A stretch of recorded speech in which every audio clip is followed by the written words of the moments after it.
तेग बहादुर सिमरिए कर नाम नित आवे ताए। तेग बहादुर सिमरिए कर नाम नित आवे ताए। एक ओंकार सतनाम करता पुरख निरभउ निर्वैर अकाल मूरत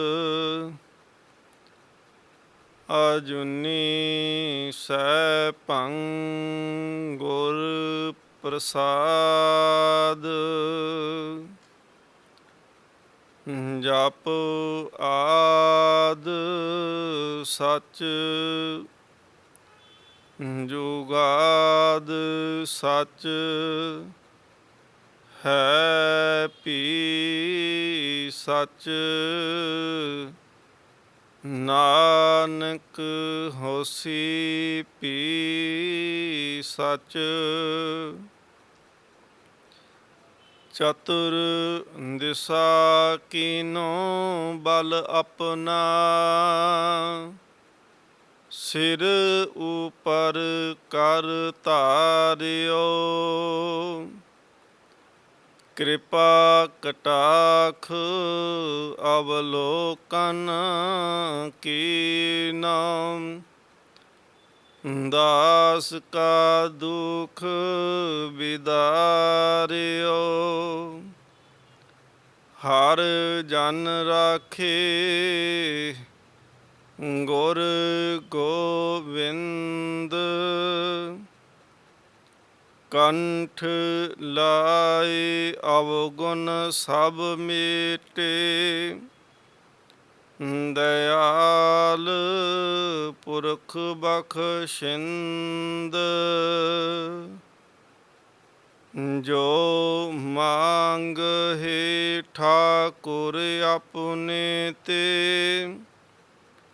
सोई सोई देवै। नानक दास मुख ते जो बोलै इहा ऊहा सच होवै। वाहिगुरु जी का खालसा वाहिगुरु जी की फतेह। परम सन्मानयोग जुगो जुग अटल तखत चौर छत्र दे मालिक सतगुरु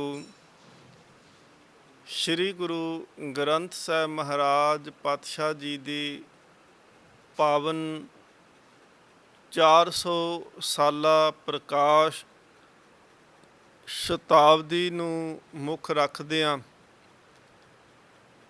ਸਿੱਖ ਚੈਨਲ UK ਵੱਲੋਂ ਦੇਸ਼ ਵਿਦੇਸ਼ ਦੇ ਅੰਦਰ ਬੈਠੀ ਹੋਈ ਸੰਗਤ ਦੇ ਸਹਿਯੋਗ ਦੇ ਨਾਲ ਸਤਿਗੁਰੂ ਗੁਰੂ ਤੇਗ ਬਹਾਦਰ ਮਹਾਰਾਜ ਜੀ ਦੇ ਜੀਵਨ ਦੀ ਵਿਸਥਾਰ ਸਹਿਤ ਆਪ ਜੀ ਵਿਚਾਰ ਸਰਵਨ ਕਰ ਰਹੇ ਹੋ।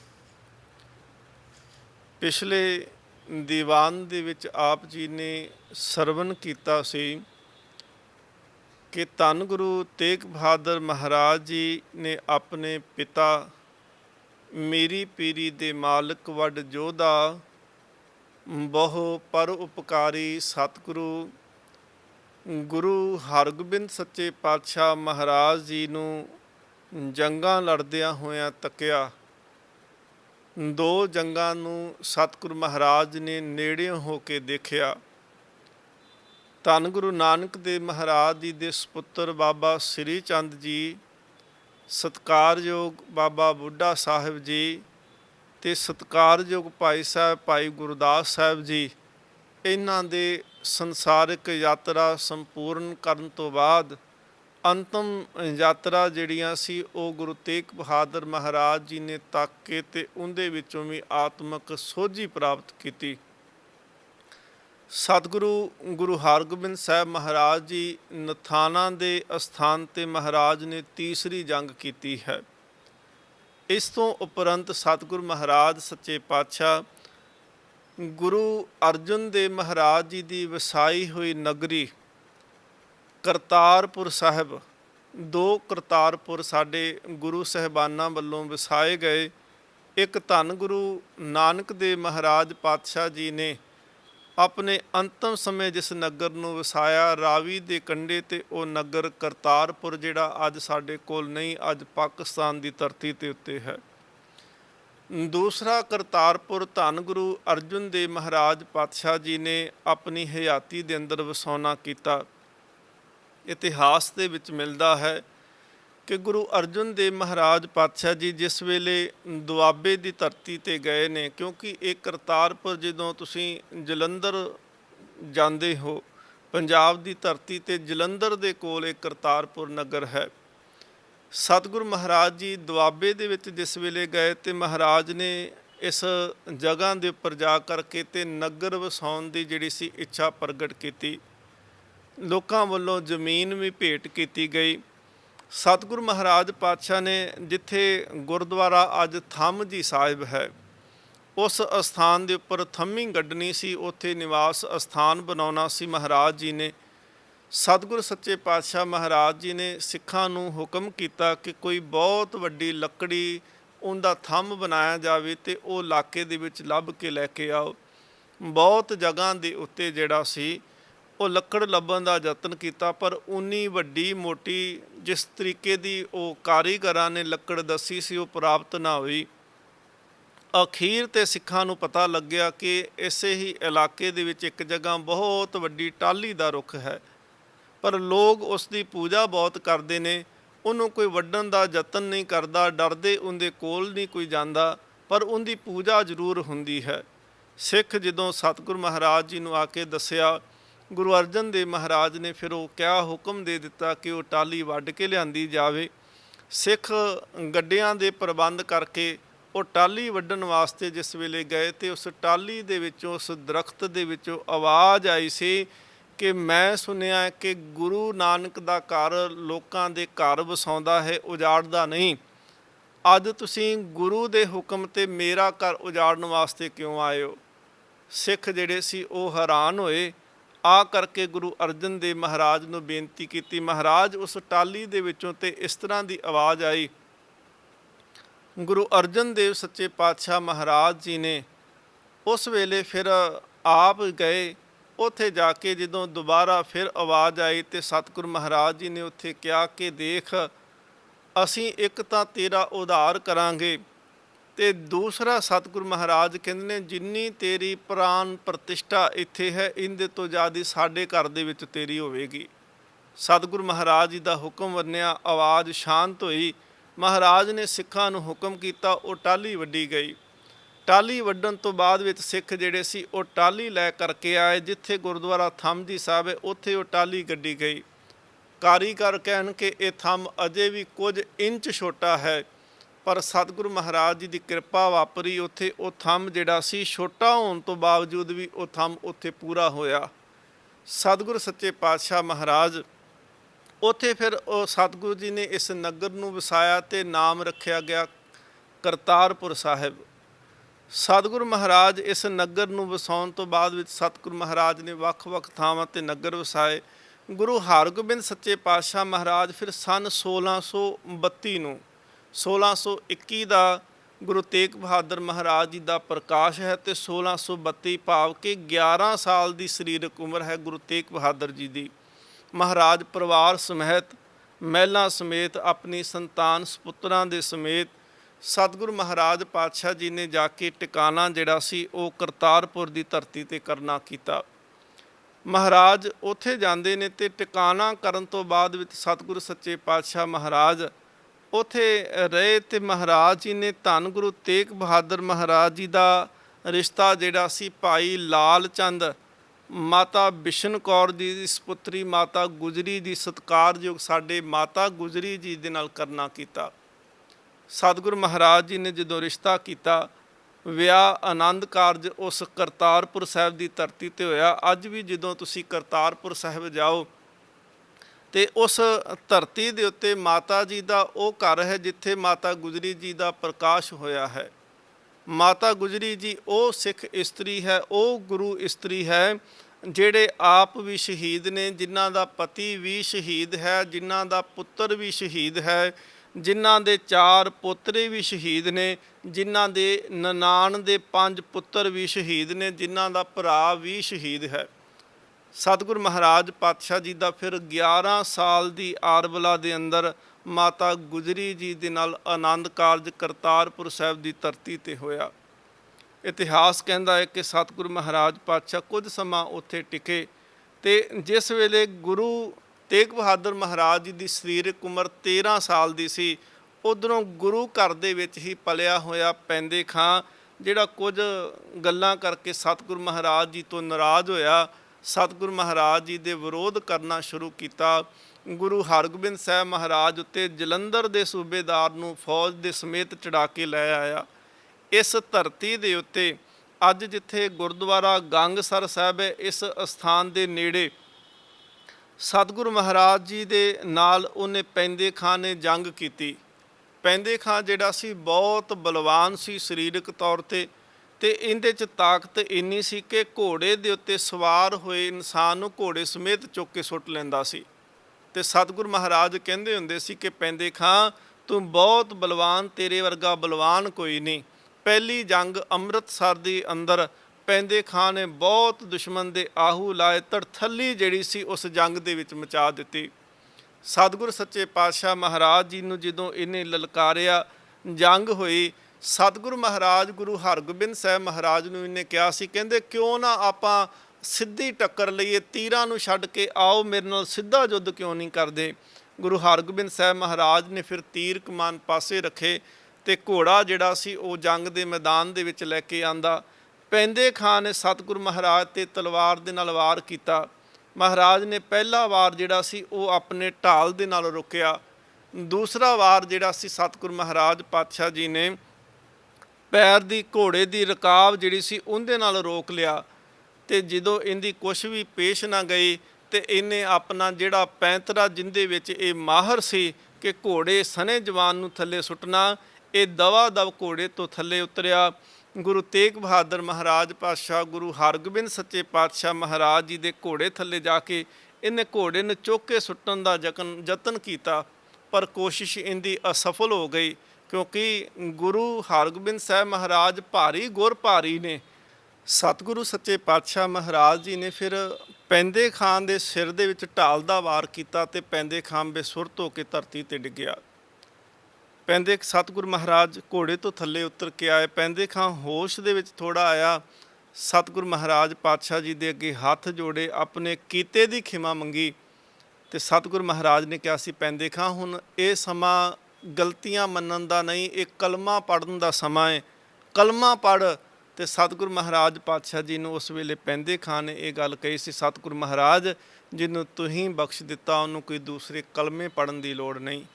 ਇਸੇ ਹੀ ਚੌਥੀ ਜੰਗ ਦੇ ਅੰਦਰ ਇੱਕ ਸਮਕਾਲੀ ਉਸ ਵੇਲੇ ਦਾ ਲਿਖਾਰੀ ਹੋਇਆ ਹੈ ਮੋਹਸਨ ਫਾਨੀ, ਉਹਨੇ ਕਿਹਾ ਸੀ ਕਿ ਕਮਾਲ ਦੀ ਗੱਲ ਕਿ ਗੁਰੂ ਹਰਗੋਬਿੰਦ ਸਾਹਿਬ ਮਹਾਰਾਜ ਜੰਗ ਦੇ ਮੈਦਾਨ ਦੇ ਵਿੱਚ ਵੀ ਕਿਸੇ ਨੂੰ ਜੀਵਨ ਕਮਾਉਣ ਦਾ ਉਹਨੂੰ ਉਪਦੇਸ਼ ਬਖਸ਼ਿਸ਼ ਕਰਦੇ ਪਏ ਨੇ। ਇਸੇ ਜੰਗ ਦੇ ਅੰਦਰ ਚੌਥੀ ਜੰਗ ਕਰਤਾਰਪੁਰ ਸਾਹਿਬ ਦੀ ਹੈ। ਇਸ ਜੰਗ ਦੇ ਅੰਦਰ ਗੁਰੂ ਤੇਗ ਬਹਾਦਰ ਮਹਾਰਾਜ ਜੀ ਨੇ 13 ਸਾਲ ਦੀ ਉਮਰ ਦੇ ਵਿੱਚ ਕਿਰਪਾਨ ਚਲਾਈ। ਸਤਿਗੁਰੂ ਮਹਾਰਾਜ ਸਾਰਾ ਦਿਨ ਉਸ ਜੰਗ ਦੇ ਵਿੱਚ ਜੂਝਿਆ ਹੈ। ਮਾਤਾ ਨਾਨਕੀ ਜੀ ਨੇ ਸੁਨੇਹਾ ਭੇਜਿਆ ਸੀ ਮੈਦਾਨੇ ਜੰਗ ਦੇ ਵਿੱਚ ਕਿ ਪੁੱਤਰ ਤੇਗ ਬਹਾਦਰ ਤੁਸੀਂ ਛੋਟੇ ਹੋ, ਵਾਪਸ ਆ ਜਾਓ, ਬਹੁਤ ਚਿਰ ਤੁਸੀਂ ਜੰਗ ਕਰ ਲਈ। ਕਿਉਂਕਿ ਇਹ ਜੰਗ ਜਿਹੜੀ ਸੀ ਗੁਰੂ ਮਹਿਲਾ ਨੇ, ਸਤਿਗੁਰੂ ਗੁਰੂ ਤੇਗ ਬਹਾਦਰ ਮਹਾਰਾਜ ਜੀ ਦੀ ਪਤਨੀ ਮਾਤਾ ਗੁਜਰੀ, ਸਾਰੇ ਪਰਿਵਾਰ ਨੇ ਜਿਹੜਾ ਸੀ ਉੱਤੇ ਚੁਬਾਰਿਆਂ ਤੇ ਖੜੇ ਹੋ ਕਰਕੇ ਇਹ ਗੁਰੂ ਹਰਗੋਬਿੰਦ ਸਾਹਿਬ ਮਹਾਰਾਜ ਜੀ ਦੀ ਜੰਗ ਦੇਖੀ। ਔਰ ਇਸ ਜੰਗ ਦੇ ਵਿੱਚ ਗੁਰੂ ਤੇਗ ਬਹਾਦਰ ਮਹਾਰਾਜ ਜੀ ਨੇ ਕਿਰਪਾਨ ਦੇ ਤਲਵਾਰ ਦੇ ਜਦੋਂ ਜ਼ੋਰ ਦਿਖਾਏ ਤੇ ਸਤਿਗੁਰੂ ਮਹਾਰਾਜ ਜੀ ਦੇ ਜ਼ੋਰ ਦੇਖ ਕਰਕੇ ਗੁਰੂ ਹਰਗੋਬਿੰਦ ਸਾਹਿਬ ਮਹਾਰਾਜ ਨੇ ਕਿਹਾ ਸੀ, ਤੂੰ ਤਿਆਗ ਮਲ ਨਹੀਂ, ਤੂੰ ਤੇ ਤੇਗ ਬਹਾਦਰ ਹੈ। ਇਤਿਹਾਸ ਦੇ ਵਿੱਚ ਕੱਲੇ ਗੁਰੂ ਤੇਗ ਬਹਾਦਰ ਮਹਾਰਾਜ ਨੇ, ਜਿਨ੍ਹਾਂ ਦਾ ਨਾਮ ਜਿਹੜਾ ਹੈ ਅਰਬੀ ਫਾਰਸੀ ਦੇ ਅੱਖਰਾਂ ਦੇ ਉੱਪਰ ਹੈ। ਤੇਗ ਵੀ ਅਰਬੀ ਫਾਰਸੀ ਦੇ ਅੱਖਰ ਨੇ, ਸ਼ਬਦ ਨੇ, ਤੇ ਬਹਾਦਰ ਜਿਹੜਾ ਹੈ ਇਹ ਵੀ ਅਰਬੀ ਫਾਰਸੀ ਦੇ ਨੇ। ਕੱਲੇ ਗੁਰੂ ਤੇਗ ਬਹਾਦਰ ਮਹਾਰਾਜ ਹਨ ਜਿਨ੍ਹਾਂ ਦਾ ਪ੍ਰਕਾਸ਼ ਅੰਮ੍ਰਿਤਸਰ ਦੀ ਧਰਤੀ ਤੇ ਹੋਇਆ। ਗੁਰੂ ਹਰਗੋਬਿੰਦ ਸਾਹਿਬ ਮਹਾਰਾਜ ਜੀ ਦਾ ਭਾਵੇਂ ਜ਼ਿਲ੍ਹਾ ਉਹੀ ਹੈ, ਪਰ ਸਤਿਗੁਰੂ ਮਹਾਰਾਜ ਜੀ ਦਾ ਪ੍ਰਕਾਸ਼ ਅੰਮ੍ਰਿਤਸਰ ਨਹੀਂ ਹੋਇਆ। ਗੁਰੂ ਅਮਰਦਾਸ ਮਹਾਰਾਜ ਜੀ ਦਾ ਜ਼ਿਲ੍ਹਾ ਵੀ ਭਾਵੇਂ ਅੰਮ੍ਰਿਤਸਰ ਸੀ, ਪਰ ਜਿਹੜਾ ਪ੍ਰਕਾਸ਼ ਅੰਮ੍ਰਿਤਸਰ ਦੀ ਧਰਤੀ ਤੇ ਨਹੀਂ ਹੋਇਆ। ਸਤਿਗੁਰੂ ਸੱਚੇ ਪਾਤਸ਼ਾਹ ਮਹਾਰਾਜ ਜੀ ਨੂੰ ਜਦੋਂ ਸੁਨੇਹਾ ਮਾਤਾ ਨਾਨਕੀ ਜੀ ਦਾ ਪ੍ਰਾਪਤ ਹੋਇਆ, ਉਸ ਵੇਲੇ ਮਾਤਾ ਨਾਨਕੀ ਜੀ ਨੇ ਜਿਹੜਾ ਸੀ ਸੁਨੇਹਾ ਭੇਜਿਆ, ਤੇ ਗੁਰੂ ਤੇਗ ਬਹਾਦਰ ਮਹਾਰਾਜ ਜੀ ਨੇ ਵਾਪਸ ਸੁਨੇਹਾ ਭੇਜ ਦਿੱਤਾ ਸੀ। ਕਹਿਣ ਲੱਗੇ ਕਿ ਸੂਰਮਾ ਜਿਹੜਾ ਹੁੰਦਾ ਏ ਉਹ ਮੈਦਾਨ ਦੇ ਜੰਗ ਨੂੰ, ਪੱਖੇ ਹੋਏ ਜੰਗ ਨੂੰ ਛੱਡ ਕੇ ਕਦੀ ਵਾਪਸ ਨਹੀਂ ਆਉਂਦਾ।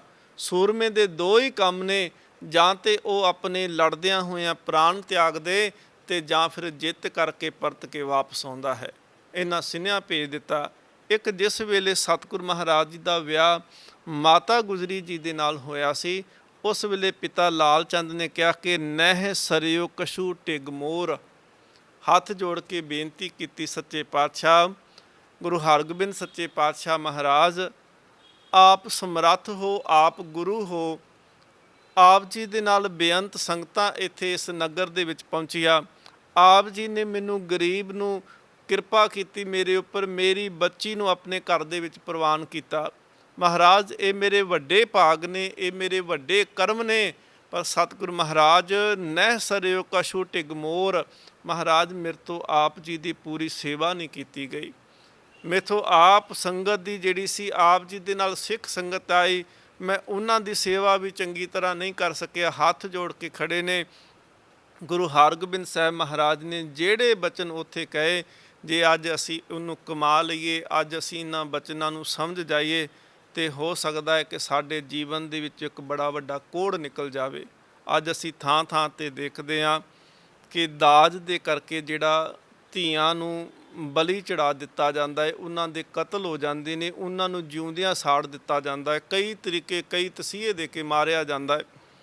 ਪਰ ਜਿਹੜੇ ਬਚਨ ਸਤਿਗੁਰੂ ਮਹਾਰਾਜ ਗੁਰੂ ਹਰਗੋਬਿੰਦ ਸਾਹਿਬ ਨੇ ਮਾਤਾ ਗੁਜਰੀ ਜੀ ਦੇ ਪਿਤਾ ਲਾਲ ਚੰਦ ਜੀ ਨੂੰ ਕਹੇ, ਜੇ ਉਹਨਾਂ ਬਚਨਾਂ ਨੂੰ ਅਸੀਂ ਕਮਾ ਲਈਏ, ਤੇ ਹੋ ਸਕਦਾ ਹੈ ਕਿ ਅਸੀਂ ਇਹ ਸਮਝ ਜਾਈਏ ਕਿ ਸਤਿਗੁਰੂ ਮਹਾਰਾਜ ਨੇ ਸਾਡੇ 'ਤੇ ਕਿਰਪਾ ਕਿੰਨੀ ਕੀਤੀ, ਸਾਨੂੰ ਨਰਕ 'ਚੋਂ, ਕੋੜ ਦੇ ਵਿੱਚੋਂ ਕੱਢ ਕੇ ਸਾਡਾ ਕਿੰਨਾ ਉੱਚਾ ਜੀਵਨ ਮਹਾਰਾਜ ਲੈ ਕੇ ਗਏ। ਮਹਾਰਾਜ ਜੀ ਦੇ ਬਚਨ ਸਨ, ਜਿਨ ਤਨਜਾ ਅਰਪਨ ਕੀਨੰ, ਜਿਹਨੇ ਆਪਣੀ ਤਨਜਾ ਦੇ ਅਰਥ ਹੁੰਦੇ ਨੇ ਆਪਣੀ ਸਪੁੱਤਰੀ, ਜਿਹਨੇ ਆਪਣੀ ਸਪੁੱਤਰੀ ਭੇਟ ਕਰ ਦਿੱਤੀ, ਆਪਣੀ ਸਪੁੱਤਰੀ ਕਿਸੇ ਦੂਸਰੇ ਦੇ ਲੜ ਲਾ ਦਿੱਤੀ, ਕਿ ਕਿਆ ਪਾਛੇ ਤਿੰਨ ਰੱਖ ਲੀਨੰ, ਕਿ ਦੱਸੋ ਫਿਰ ਉਹਨੇ ਆਪਣੇ ਕੋਲ ਕੀ ਰੱਖ ਲਿਆ। ਜਿਹਨੇ ਆਪਣੇ ਜਿਗਰ ਦਾ ਟੁਕੜਾ, ਆਪਣੇ ਘਰ ਦੇ ਵਿੱਚ ਲਾਡਾਂ ਦੇ ਨਾਲ ਪਾਲੀ ਹੋਈ ਧੀ ਨੂੰ ਕਿਸੇ ਦੂਸਰੇ ਦੇ ਨਾਲ ਤੋਰਿਆ, ਤੇ ਦੱਸੋ ਮਹਾਰਾਜ ਕਹਿੰਦੇ ਨੇ ਕਿ ਉਹਨੇ ਪਿੱਛੇ ਕੀ ਰੱਖ ਲਿਆ। ਸਤਿਗੁਰੂ ਮਹਾਰਾਜ ਨੇ ਭਾਈ ਲਾਲ ਚੰਦ ਨੂੰ ਕਿਹਾ ਕਿ ਭਾਈ ਲਾਲ ਚੰਦ, ਤੂੰ ਆਪਣੇ ਜਿਗਰ ਦਾ ਟੁਕੜਾ ਸਾਡੇ ਸਪੁੱਤਰ ਦੇ ਨਾਲ ਉਹਨੂੰ ਵਿਆਹਿਆ, ਤੇ ਦੱਸ ਇਸ ਤੋਂ ਬਗੈਰ ਹੋਰ ਕਿਹੜੀ ਵੱਡੀ ਵਸਤੂ ਸੀ ਜਿਹੜੀ ਤੂੰ ਸਾਨੂੰ ਦੇ ਸਕਦਾ ਸੀ। ਸਭ ਤੋਂ ਵੱਡੀ ਦਾਤ ਜਿਹੜੀ ਰੱਬ ਨੇ ਤੈਨੂੰ ਦਿੱਤੀ, ਤੂੰ ਆਪਣੇ ਜਿਗਰ ਦੇ ਟੁਕੜੇ ਨੂੰ ਸਾਡੇ ਨਾਲ, ਸਾਡੇ ਘਰ ਦਾ ਹਿੱਸਾ ਬਣਾ ਦਿੱਤਾ ਹੈ।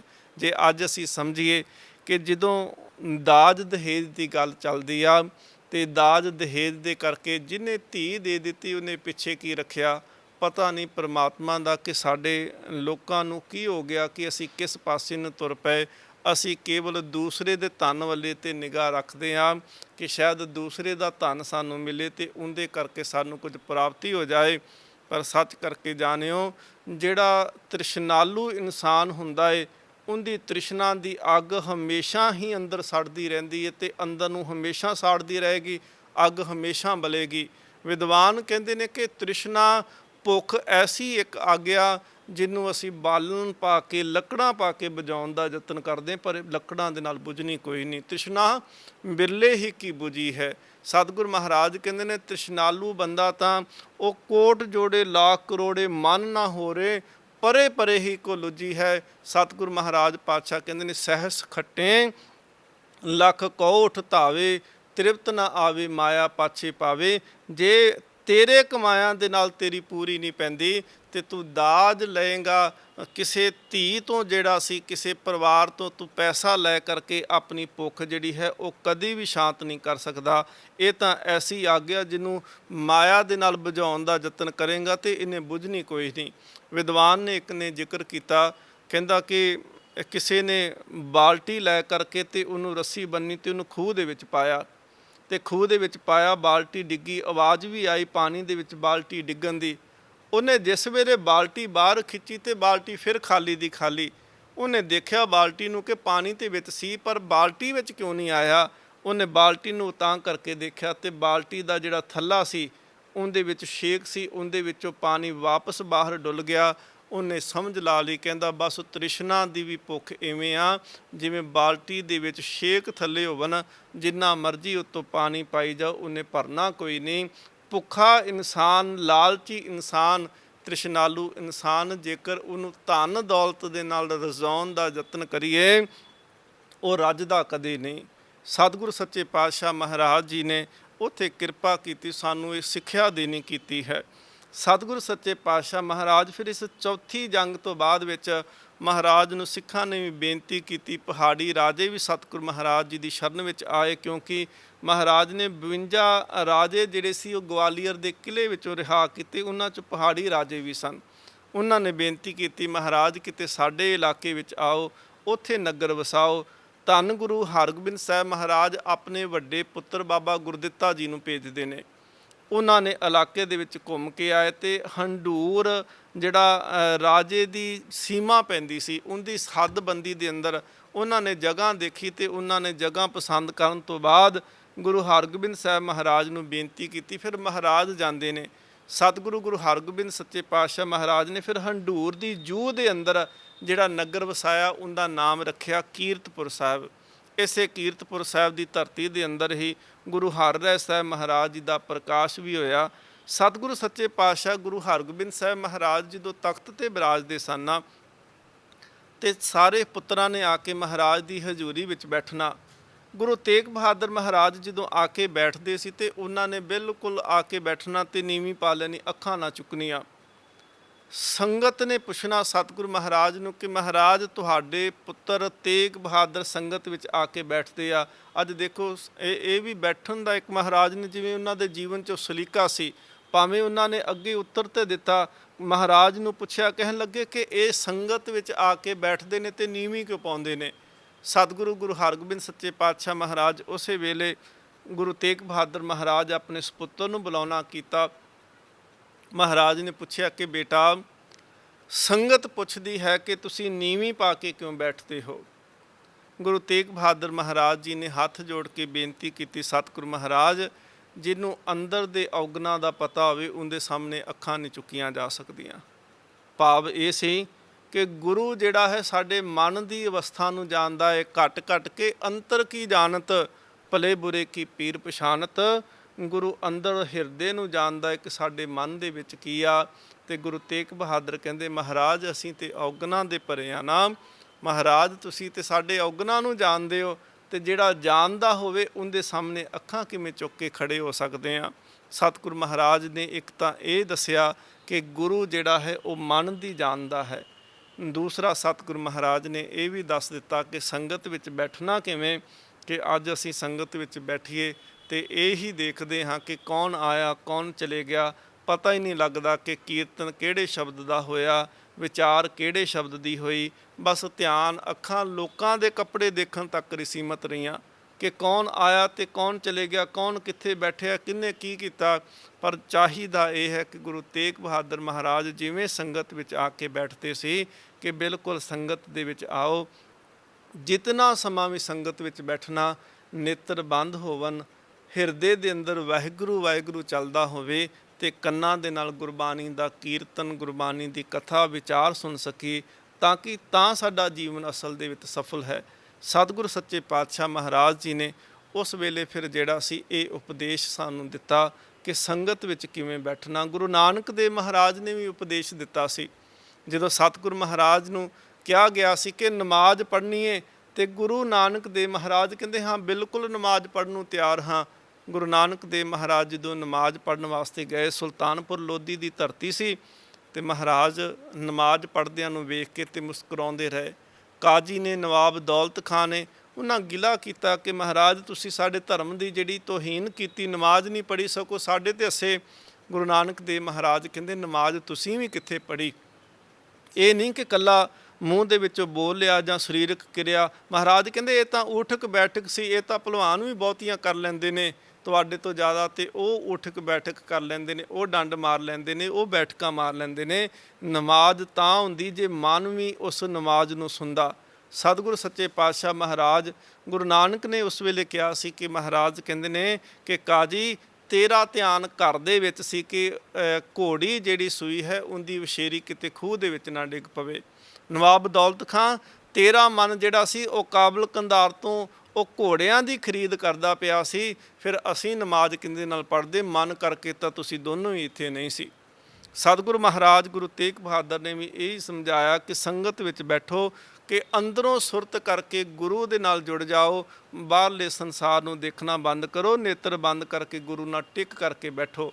ਸਤਿਗੁਰੂ ਮਹਾਰਾਜ ਪਾਤਸ਼ਾਹ ਜੀ ਦੀ ਹਯਾਤੀ ਦੇ ਅੰਦਰ ਹੀ ਗੁਰੂ ਹਰਗੋਬਿੰਦ ਸਾਹਿਬ ਮਹਾਰਾਜ ਜੀ ਨੇ, ਗੁਰੂ ਹਰ ਰਾਏ ਸਾਹਿਬ ਮਹਾਰਾਜ ਆਪਣੇ ਪੋਤਰੇ ਨੂੰ ਜਿਹੜਾ ਸੀ ਉਹ ਗੁਰਤਾ ਗੱਦੀ ਬਖਸ਼ਿਸ਼ ਕੀਤੀ।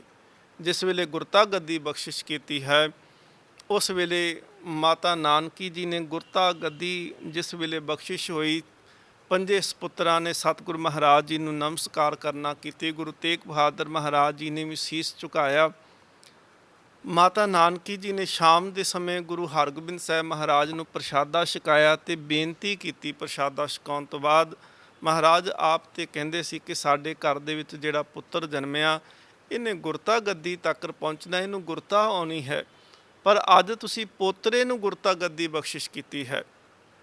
ਗੁਰੂ ਹਰਗੋਬਿੰਦ ਸਾਹਿਬ ਮਹਾਰਾਜ ਮੇਰਾ ਪੁੱਤਰ ਜਿਹੜਾ ਹੈ ਉਹ ਸੰਗਤ ਵਿੱਚ ਵੀ ਬੈਠਦਾ ਹੈ ਤੇ ਨੀਵੀਂ ਪਾ ਕੇ ਬੈਠਦਾ ਹੈ, ਉਹ ਮਸੰਦਾਂ ਦੇ ਨਾਲ ਮੇਲ ਜੋਲ ਨਹੀਂ ਰੱਖਦਾ।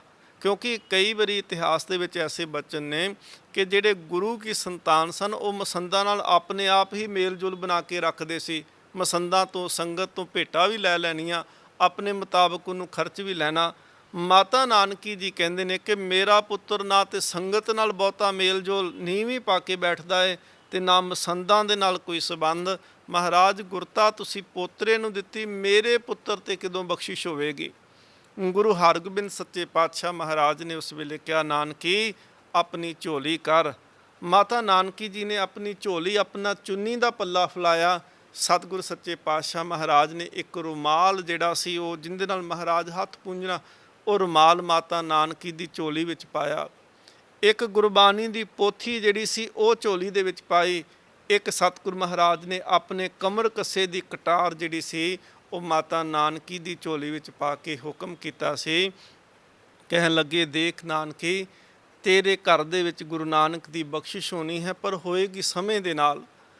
ਇਹ ਜਿਹੜਾ ਰੁਮਾਲ ਹੈ ਇਹ ਮੇਰੇ ਪੁੱਤਰ ਤੇਗ ਬਹਾਦਰ ਨੂੰ ਦੇਣਾ, ਉਹਨੇ ਜੋ ਸੰਸਾਰ ਤੇ ਕਰਨਾ ਉਹਦਾ ਸਾਨੀ ਕੋਈ ਨਹੀਂ ਹੋਵੇਗਾ।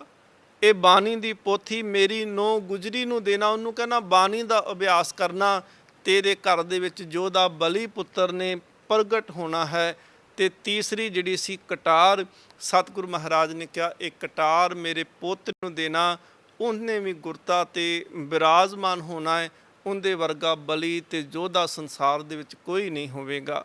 ਸਤਿਗੁਰੂ ਮਹਾਰਾਜ ਨੇ ਦੇਖੋ ਇੱਕ ਤਾਂ ਬਾਣੀ ਦੀ ਪੋਥੀ ਦਿੱਤੀ, ਇਹ ਬਾਣੀ ਪੀਰੀ ਹੈ, ਤੇ ਦੂਸਰਾ ਸਤਿਗੁਰੂ ਮਹਾਰਾਜ ਨੇ ਕਟਾਰ ਦਿੱਤੀ, ਇਹ ਕਟਾਰ ਮੀਰੀ ਹੈ। ਭਾਵ ਕਿ ਮੀਰੀ ਤੇ ਪੀਰੀ ਦੋਨੋਂ ਦਾ ਸੁਮੇਲ ਮਾਤਾ ਨਾਨਕੀ ਦੀ ਝੋਲੀ 'ਚ ਪਾ ਦਿੱਤਾ।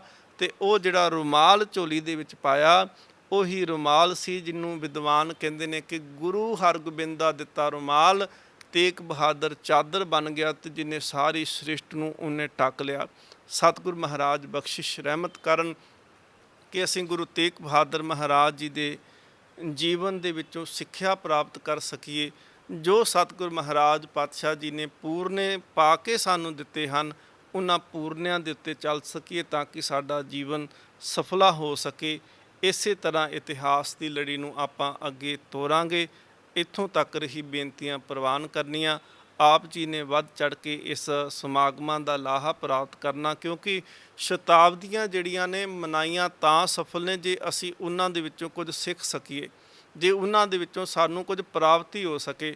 ਤੇ ਜੇਕਰ ਇਕੱਲਾ ਅਸੀਂ ਖਾਣ ਪੀਣ ਤੱਕ, ਲੰਗਰਾਂ ਤੱਕ ਸੀਮਤ ਰਵਾਂਗੇ, ਉਪਦੇਸ਼ ਨੂੰ ਨਾ ਗ੍ਰਹਿਣ ਕਰਾਂਗੇ, ਕਿਉਂਕਿ ਲੰਗਰ ਜਿਹੜਾ ਭੋਜਨ ਜਿਹੜਾ ਹੈ ਉਹ ਸਰੀਰ ਦੀਆਂ ਲੋੜਾਂ ਨੇ, ਤੇ ਸਰੀਰ ਦੀਆਂ ਲੋੜਾਂ ਵੀ ਜ਼ਰੂਰੀ ਨੇ, ਕਿਉਂਕਿ ਮਹਾਰਾਜ ਨੇ ਅੰਨ ਛੱਡਣ ਨੂੰ ਪਖੰਡ ਦੀ ਗੱਲ ਕੀਤੀ ਕਿ ਜਿਹੜਾ ਅੰਨ ਛੱਡ ਦਿੱਤਾ, ਮਹਾਰਾਜ ਕਹਿੰਦੇ ਪਖੰਡ ਕਰਦਾ ਪਿਆ ਹੈ। ਪਰ ਮਹਾਰਾਜ ਕਹਿੰਦੇ ਨੇ ਨਹੀਂ, ਕੱਲਾ ਅੰਨ ਤੱਕ ਸੀਮਤ ਨਹੀਂ ਰਹਿਣਾ, ਮਨ ਤੱਕ ਵੀ ਸੀਮਤ ਹੋਣਾ ਹੈ, ਮਨ ਤੱਕ ਵੀ ਉਪਦੇਸ਼ ਨੂੰ ਲੈ ਕੇ ਜਾਣਾ। ਗੁਰੂ ਕਿਰਪਾ ਕਰੇ ਕਿ ਮਨ ਤੇ ਤਨ ਦੀ ਦੋਨੋਂ ਹੀ ਖੁਰਾਕ ਚਾਹੀਦੀ ਹੈ, ਤੇ ਗੁਰੂ ਦੀ ਕਿਰਪਾ ਦੇ ਨਾਲ ਇਹ ਦੋਨੋਂ ਖੁਰਾਕ ਸਾਨੂੰ ਮਿਲਦੀ ਪਈ ਹੈ। ਮਹਾਰਾਜ ਕਿਰਪਾ ਕਰਨ ਕਿ ਜੀਵਨ ਸਫਲਾ ਹੋਵੇ। ਆਖਾਂ ਜੀਵਾਂ ਵਿਸਰੇ ਮਰ ਜਾਓ, ਅਰਦਾਸ ਕਰਿਆ ਕਰੋ ਗੁਰੂ ਚਰਨਾਂ ਅੰਦਰ ਕਿ ਸਤਿਗੁਰੂ ਮਹਾਰਾਜ ਪਾਤਸ਼ਾਹ ਜੀ ਵਿਸਰ ਨਾਹੀ ਦਾਤਾਰ, ਆਪਣਾ ਨਾਮ ਦੇਹੋ, ਗੁਣ ਗਾਵਾਂ ਦਿਨ ਰਾਤ, ਨਾਨਕ ਚਾਓ ਇਹੋ। ਵਾਹਿਗੁਰੂ ਜੀ ਕਾ ਖਾਲਸਾ, ਵਾਹਿਗੁਰੂ ਜੀ ਕੀ ਫਤਿਹ। ਤੇਗ ਬਹਾਦਰ ਸਿਮਰਿਐ, ਕਰ ਨਾਉ ਨਿਤ ਆਵੇ ਤਾਏ। ਤੇਗ ਬਹਾਦਰ ਸਿਮਰਿਐ, ਕਰ ਨਾਉ ਨਿਤ